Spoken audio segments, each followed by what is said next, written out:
පාට කියනවා. ඇයි? ඔව් මේක ඊට අනේ මට මේක කවුරුවත් යනවා. ආ චිත්‍රය. අතෝලාමි අන්න තව තාඩියක කියනවා. හයි ට්‍රැවලර්ස්. ඔයාලා හැමෝම හොඳින් ඉන්නවා නේද? ඉතින් ඇකඩමික් වැඩත් එක්ක බිසි වුන නිසා මට කාලෙකින් ආවල ලොග් එකක් ගෙන්නත් බැරි වුණා. ඒකට හේතුව තමයි ගොඩක් කාලෙකින් මට ගෙදර යන්නත් බැරි වුණා. කොහෙවත් ඇවිදින්න යන්නත් බැරි වුණා. අපේ තාත්තගේ ලොකුම ආසාවක් තමයි එයාගේ උපන්දිනේ දවසට වැඩිහිටියන්ට අසරණ අයට තාත්තට පුළුවන් විදියෙන් උදව් උපකාර කරන්න. අපි තාත්තගේ සතුට වෙනුවෙන් කේක් එකක් අරගෙන ගිහිල්ලා තියලා කේක් කැපුවට තාත්තා වැඩියෙන් කැමති දානමාන දෙන්න. ඉතින් ඒ නිසා අවුරුදු 10ක් තිස්සේ අපි තාත්තගේ බර්ත්ඩේ එකට වලල්ගොඩ කියලා ගමක තියෙන වැඩිහිටි නිවාසයකට අපි දානයක් අරගෙන යනවා. ඒ දානේ දෙන්නේ රාත්‍රී දානය වශයෙන්. ඉතින් අපි හැමදාම ඒ අවුරුද්දේ 21 වෙනිදාට සවස තමයි මේ දානේ අරගෙන ඒ වැඩිහිටි නිවාසයට අපේ පවුල ඇත් එක්ක මේ විදියට යන්නේ. අපි ගිහිල්ලා බලමුකෝ. මෙහි ඇවිලත් ගම්පිරිස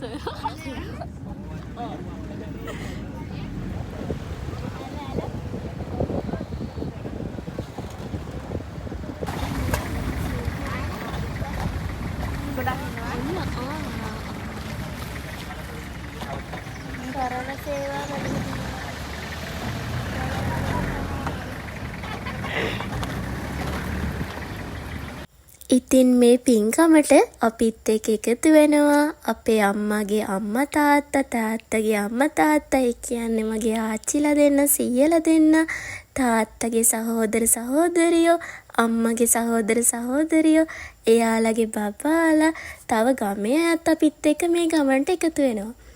ඔන්න දැන් අපි මේ වලල්ගොඩ සරණ සේවා වැඩිහිටි නිවාසයට ආවා. අපි බලමුකෝ කොහොමද අපි හැමෝමත් එක්කම එකතු වෙලා මේ දානේ වැඩ කටයුතු සාර්ථකව සිදු කරන්න කියලා. අපි ආවා වලල්ගොඩ සරණ සේවා වැඩිහිටි නිවාසයට. ඒ හලෝ අපි කලගියක් අපේ ආදරණීය ආචාර්යවරුන්ට මේ සද්දෙත් එක මම කතා කරන ඒවා හෙන්නේ නැතුව ඇති ඔයාලට. කොතන මට තාත්තට මේක ගන්න නේද? කොහෙන් බස් කරේ? අතේ හරි නා. කොතන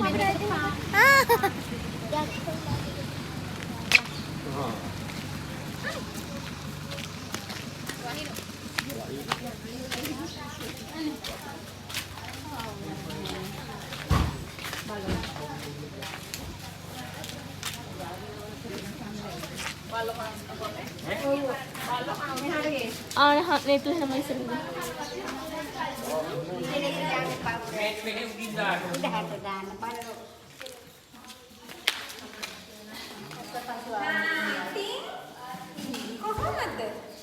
ඉතින් අපේ අම්මා කියන්නේ හරිම ආදරණීය චරිතයක්.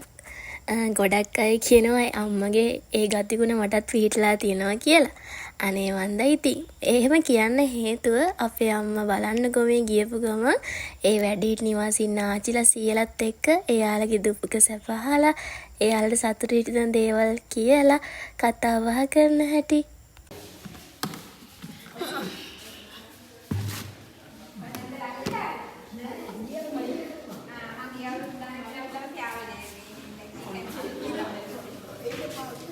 ඒ ආච්චි ගිය අවුරුද්ද හිටියා අවුදාස.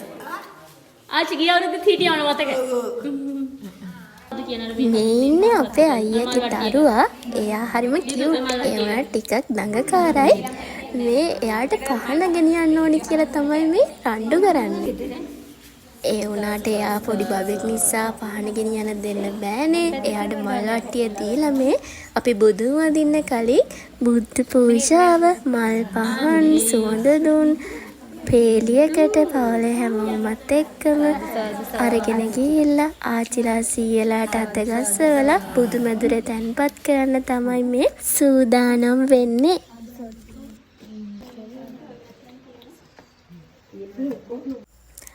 අපි මේ ආච්චිලා සීයලාට දානේ පූජා කරන්න කලින් දැන් සමහරු හිතයි ආච්චිලා සීයලාට කොහොමද පූජාවක් වෙන්නේ කියලා. ඇත්තටම ආච්චිලා සීයලා කියන්නේ මගේ නම් දෙවිවරු වගේ. මගේ ආච්චි සීයද පිට කෙනෙක්ගේ ආච්චි සීයා කෙනෙක්ද කියලා මට අදාළ නෑ. ඉතින් අපි ඒ දානේ සිදු කරන්නේ පූජාවක් විදියට. ඉතින් මේ දානේ පූජා කරන්න කලින් අපි හැමෝමත් එක්කලා ආගම සිහි කරලා තමයි මේ දානේ වැඩ කටයුත්ත සිදු කරන්නේ.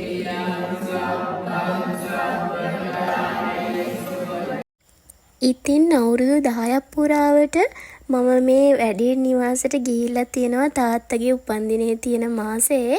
මම ඒත් කවදාවත් මේ ආච්චිලා සීයලාගේ මූණක් පේන්න කිසිම ෆොටෝ එකක්වත් වීඩියෝ එකක්වත් මේ තරම් කාලයකට අරන් තිබුණේ නැහැ. කිසිම සෝෂල් මීඩියාවක පළ කරලා තිබුණ නැහැ. ඉතින් මම හිතුවා මේ වීඩියෝ එක බලන කවුරු හරි එක්කෙනෙකුට හරි හිතක් පහළ වුණා නම් මේ වැඩේ නිවාසයට ගිහිල්ලා අපි දානයක් දෙන්න ඕනි.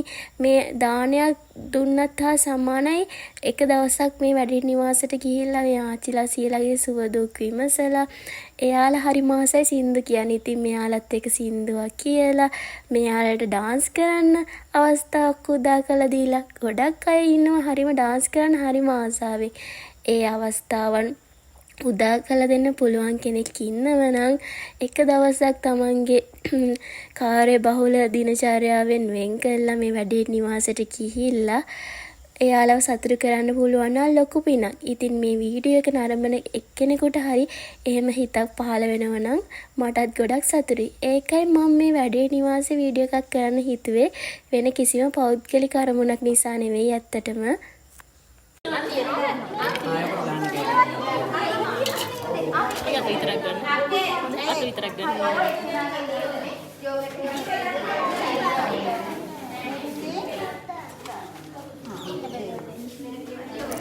ඔයාලා බලන්න ඇති අර ටේබල් ළඟ ඉන්න ආච්චිලා සීයලාටත් දානේ බෙදලා ඇයි මේ වෙන ප්ලේට් වලට දානේ බෙදන්නේ කියලා. ඉතින් මෙතනට එන්න බැරිව ගිලන් කාමරවල ඉන්න ආච්චිලා සීයලා ගොඩාක් ඉන්නවා. එයාලට ඇවිදින්න බෑ සමහර අයට මේ ඇවිදින්න තියා ඇඳෙන් නැගිට ගන්නවත් බෑ. එතනට ගියාම ඇත්තම ජීවිතය ගැන පුදුම කලකිරීමක් දැනෙන්නේ. ඒ ආච්චිලා සීයලාට තමයි මේ රයිස් ඇන් කරි ප්ලේට් වලට බෙදලා එයාලා ඉන්න කාමර ළඟට ගිහින් දෙන්න මේ අරගෙන යන්න හදන්නේ. පොඩි අයට තියෙන එක එක විදිය ආසාවල්. ඉතින් මේ අපේ අයියගේ බබාටත් අර ආච්චිලා සීයලා වගේ ටේබල් එකක් ළඟ ඉඳගෙන කෑම කන්න ඕන වෙලා තමයි මේ.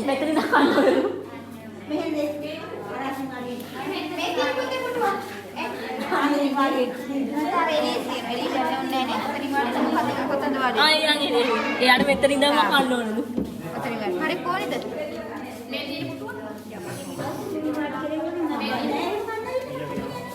පපඩම් ඔයද දීදු? ඈ? ඉච්චු බාප්පයි සිර බුද්ධිකයි හදින්ගේ හිටියේ. කවුද කියන්නේ? උඹලට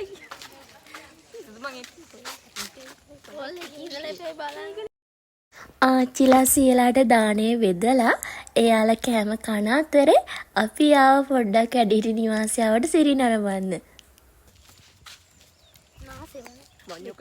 මේ නාංගිගේ යාළුවෝ ටිකක් ගයිස්. ආච්චිලා සීයලා කෑම කෑවට පස්සේ අපිට පුළුවන් විදියෙන් එයාලට පොඩි ගිෆ්ට් එකක් දුන්නා.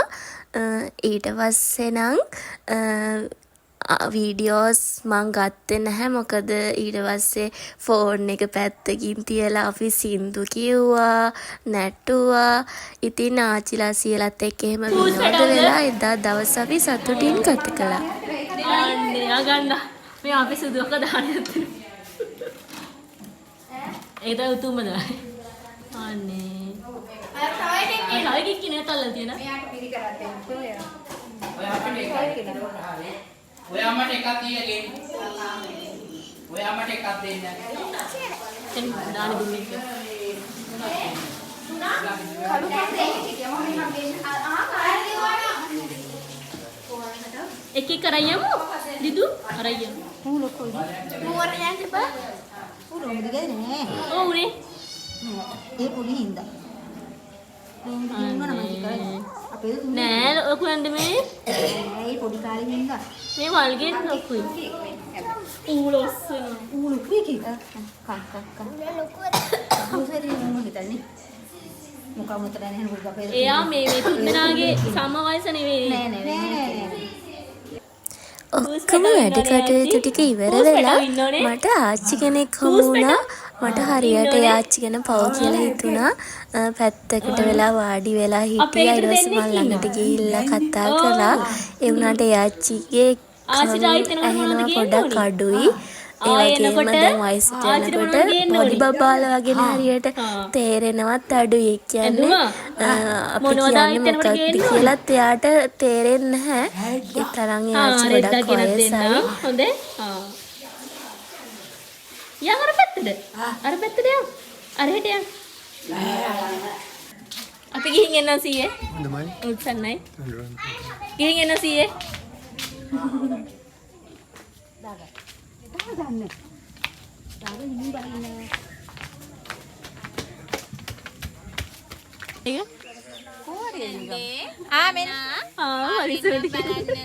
වලිසොඩි ගිහින් එන්න දුවේ. බයි.